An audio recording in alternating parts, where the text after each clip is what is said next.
Okay, y'all, it's time to talk about spare males.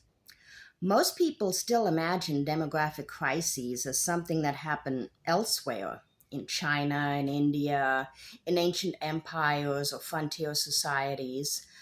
But the uncomfortable truth is that the United States is living through its own version of a spare male crisis. One produced not by skewed birth ratios, but by the slow erosion of the economic and social foundations that once anchored men to families, communities, and institutions. And this shift is reshaping American politics in ways that echo patterns seen across centuries and continents. Spare males are not simply unmarried men. They are men who have been structurally excluded from the traditional pathways to adult status. Across cultures, these men tend to be economically insecure, socially isolated, and denied the markers of adulthood that patriarchal societies promise them.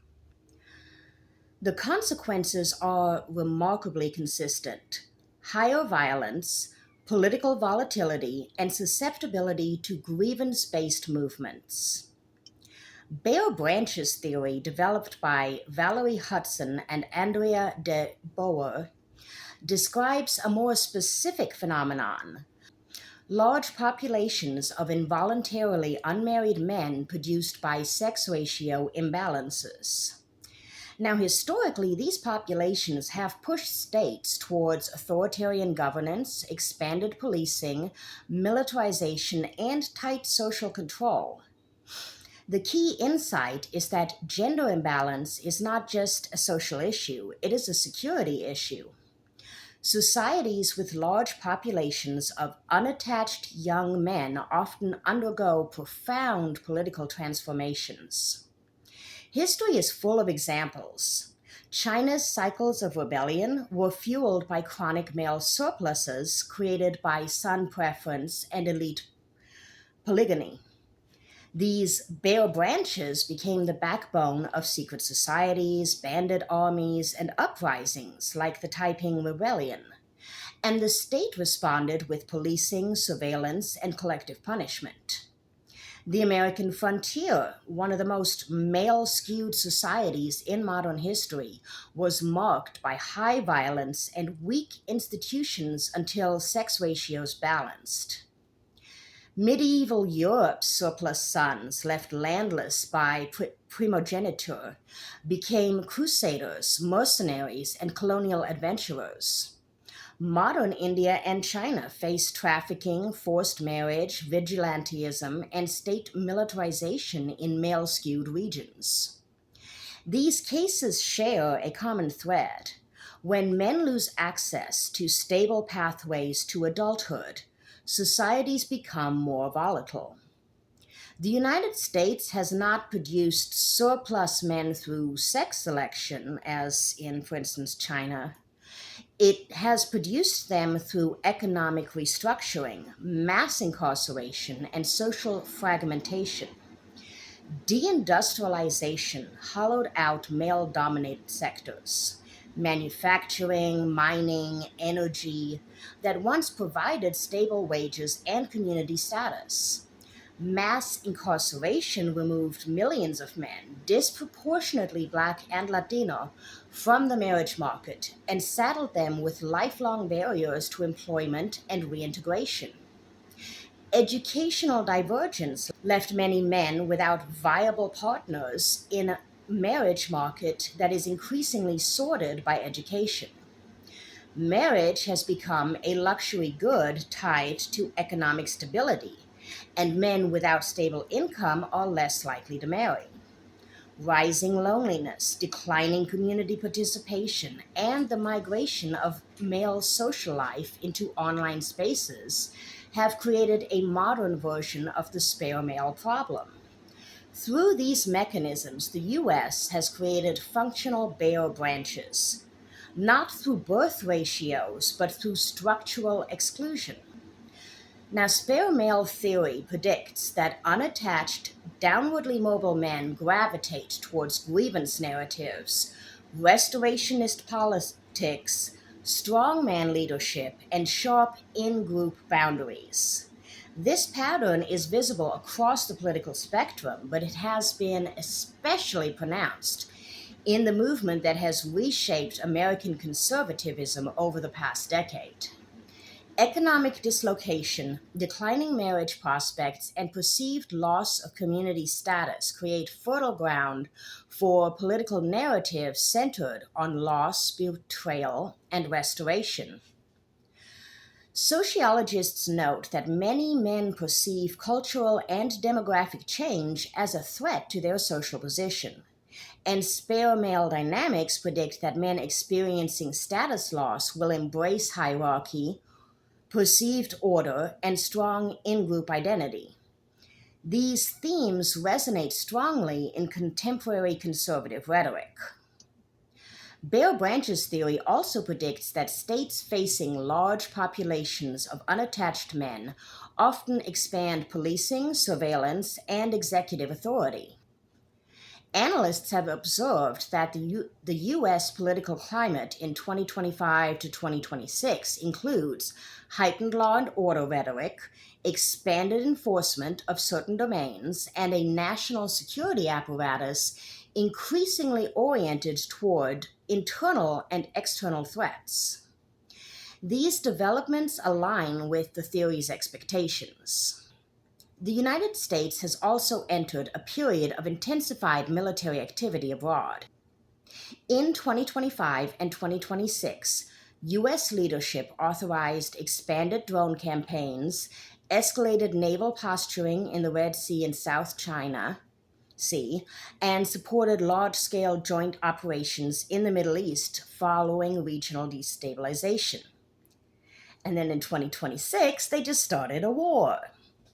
These actions were justified through institutional language, deterrence, stability, force protection, but they also reflect a broader pattern. States facing internal volatility often project strength outward.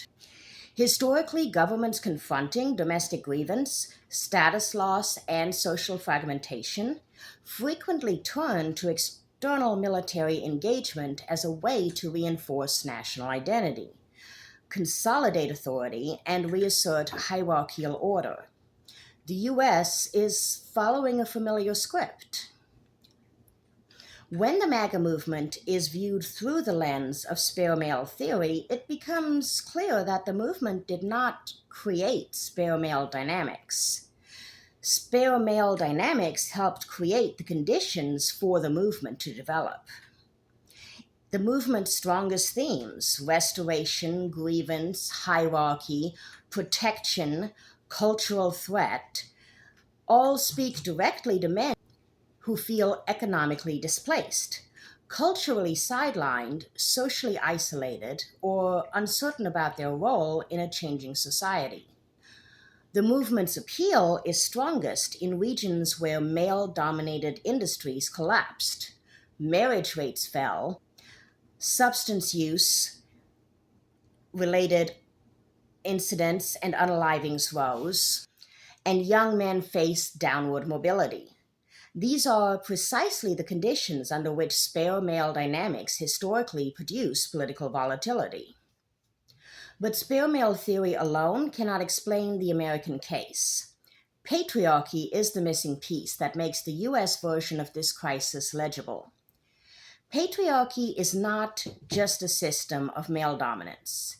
It is a status allocation system that promises men a specific pathway to adulthood: become a provider, marry, have a family, exercise authority, and enjoy elevated social status. Denise Gandiotti called this the patriarchal bargain. Men accept obligations like breadwinning in exchange for social power. When the economic foundations of that bargain collapse, men lose the benefits of patriarchy, but are still judged by patriarchal standards. This produces humiliation, resentment, status anxiety, and identity crisis, the emotional raw materials of spare male dynamics. Patriarchy makes male status dependent on marriage and breadwinning. In a patriarchal framework, a man without a stable job is not just unemployed, he's unmanly. A man without a partner is not just single, he's left behind. A man without a family is not just unattached, he's rootless. Patriarchy turns economic precarity into identity precarity. When patriarchal bargains fail, men often turn to restorationist policies. Across cultures, men gravitate toward movements that promise to restore hierarchy, order, traditional gender roles, national greatness, or male status. Patriarchal systems teach men that their worth comes from dominance, their identity from providing, and their status from being needed. When those roles collapse, men seek alternative sources of identity and power, especially collective ones such as political movements. The US does not have a sex ratio imbalance. It has a patriarchal role imbalance. Deindustrialization destroyed breadwinner jobs. Mass incarceration removed men from families and communities. Educational divergence left many men less marriageable. Rising female economic independence reduced women's reliance on male providers. The result is a large cohort of men who feel economically displaced, socially isolated, romantically excluded, and culturally devalued. These are functional bare branches, men who cannot access the patriarchal rewards they were once promised. In the US, these functional bare branches have found an emotional home on the far right. Conservative ideology frames traditional gender roles, male breadwinning, family hierarchy, national order, and cultural continuity as American values, masculine values, family values. And these values resonate with men who feel they have lost economic power. They've lost cultural centrality, social respect, and romantic prospects. Patriarchy tells men they are supposed to be in control. Spare male dynamics tell them they are not. Restorationist narratives offer a bridge between the two. All of this has shaped the political direction of 2025 to 2026. Analysts describe the current environment as marked by grievance, restorationist narratives, and sharper in-group boundaries, expanded law and order rhetoric, and heightened cultural conflict. These are classic responses in societies where large numbers of men feel excluded from patriarchal adulthood. Bare branches theory predicts that states facing large cohorts of unattached men expand policing, increase surveillance, and strengthen executive authority. The U.S. political climate, including intensified expanded border operations, intensified enforcement, and increased military activity abroad, aligns with these expectations. The deeper connection is this: patriarchy produces spare males, and spare males reshape politics. Patriarchy promises men status through breadwinning and family authority. Economic and social changes make those roles harder to achieve. Men experience status loss, humiliation, and resentment. Spare male dynamics emerge: isolation, grievance, volatility. Political movements that promise restoration of patriarchal order then gain traction. The political system shifts towards hierarchy, order, and in-group protection. This is not a uniquely American story. It is a global sociological pattern. Patriarchy is not just a gender system. It is a status allocation system for men.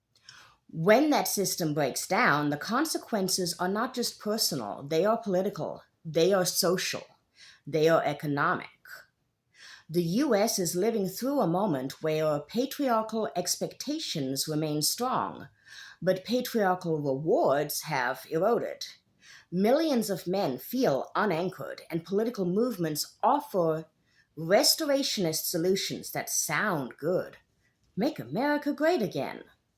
The country is not simply facing an economic crisis or cultural crisis.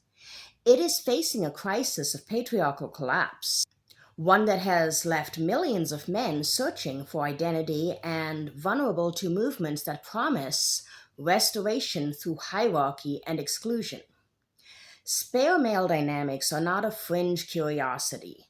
They are a structural force reshaping the nation's political landscape. If the US continues to treat male dislocation as an individual failing rather than a systemic one, it will misdiagnose the problem and misunderstand the politics it produces. When patriarchal bargains fail, societies do not drift towards equality. They often lurch towards authoritarianism, grievance, and intensified conflict. Recognizing this pattern is not about assigning blame. It is about understanding the engine driving American political volatility. Until the country confronts the collapse of the patriarchal script and builds a new, inclusive one with pathways to adulthood and dignity for all people, it will remain trapped in cycles of resentment, restorationist politics, and escalating polarization. Spare male dynamics are not going away. The only question is whether the US will continue to let them shape its politics in the shadows, or whether it will finally name the problem for what it is: a structural crisis of gender, status, and belonging that demands a structural response.